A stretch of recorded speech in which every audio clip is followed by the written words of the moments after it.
बच्चा अभी हम स्टार्ट कर रहे हैं, जो पॉइंट है वो इंटरेस्ट ऑन डिबेंचर। पहले 2 पॉइंट कवर किए हैं, वो है purchase consideration other than cash, जिसमें हमने पूरा बिजनेस परचेज किया था एंड असेट। अभी दूसरा पॉइंट जो हमने कवर किया वो आप बोलोगे जब बैंक में से लोन लेते हैं या कहीं से भी लोन लेते हैं, company form of organisation as a collateral security debenture issue करेंगे तो बुक्स में कैसे एंट्री करेंगे, वो पॉइंट उसमें हमने देखा। थर्ड पॉइंट जो अभी हम कवर कर रहे हैं इंटरेस्ट ऑन डिबेंचर। तो इंटरेस्ट ऑन डिबेंचर जो बच्चा पॉइंट है वो कैसे रिकॉर्ड होगा, क्या होगा वो समझ लेते हैं। पहले थोड़ा थियोरिटिकल एस्पेक्ट देख लेते हैं, उसके बाद जनरल एंट्री कौन सा लिखना है वो आपको क्लियर करना है। पेज नंबर 83 है जो आपको देखना पड़ेगा। तो यहाँ पे हम पढ़ रहे हैं interest on debenture are usually paid half yearly, मतलब 6 मंथ में 2 बार पेमेंट होगा, साल में 2 बार पेमेंट होगा। Interest on debenture are recorded in the statement of profit and loss.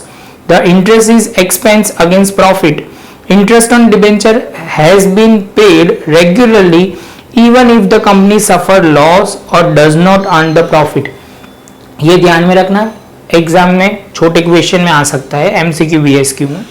The rate of interest payable on debenture prefix on debenture, example 9% debenture, here interest to be calculated at the 9% on debenture। तो already दिया होता है, debenture के आगे percentage दिए होते हैं, वो हमें अप्लाई करने होते हैं। As per the Income Tax Act, a company is required to deduct income tax at prescribed rate from the gross amount of debenture interest before any amount paid to the debenture holder. The tax amount is to be deposited with the Income Tax Department on the behalf of debenture holder. It's called TDS, tax deduct at source। तो बच्चा वो क्या बोल रहे हैं कि जब भी आप इंटरेस्ट पेमेंट करोगे तो आपको साथ में टैक्स भी पे करना पड़ेगा। आप कौन हो, तो आप बोलोगे सर हम कंपनी है तो कंपनी को एक डिबेंचर होल्डर को पेमेंट करने से पहले आपको वो पेमेंट कर देना है, साथ में पैरेलल टीडीएस भी आपको काटना पड़ेगा।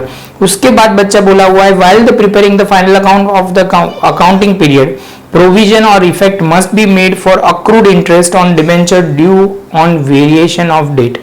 जब भी डेट वेरिएशन होगी, हमारे ईयर एंडिंग की डेट अलग अलग होगी, तब अक्रूड इंटरेस्ट का आपको प्रोविजन करना पड़ेगा। 2 पॉइंट बोले हुए, वो जिसमें अक्रूड आ रहा है और जिसमें अक्रूड नहीं आ रहा। Interest on accrued and date and due, accrued and due हुआ है। The company pay the interest on debenture half yearly on 30 June December while the preparing the balance sheet 31st March 2018. If the interest paid period ending on December of 17 remain unpaid, it will be called interest accrued and due। ध्यान में रहेगा बच्चा।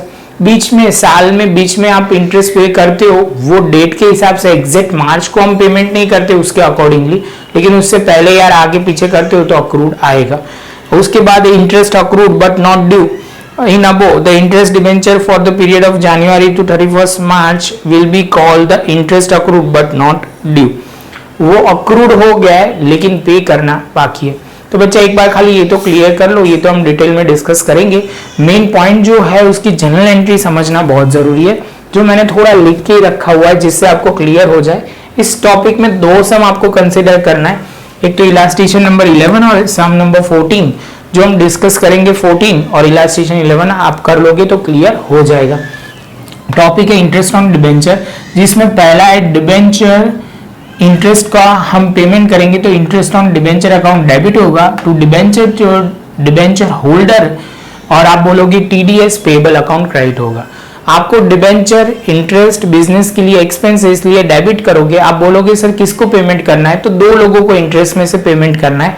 आप बोलोगे sir TDS भी काटना पड़ेगा और डिबेंचर होल्डर को अपना हिस्सा डिबेंचर इंटरेस्ट का देना है।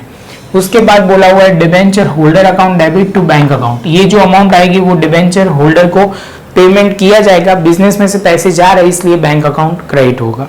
आगे चलते हैं बच्चा। उसके बाद टीडीएस पेएबल अकाउंट डेबिट होगा एंड बैंक अकाउंट क्या होगा, क्रेडिट हो जाएगा। टीडीएस पेएबल अकाउंट डेबिट होगा एंड बैंक अकाउंट क्रेडिट होगा, और लास्ट में हम statement of PNL account debit करेंगे and interest on debenture credit करेंगे।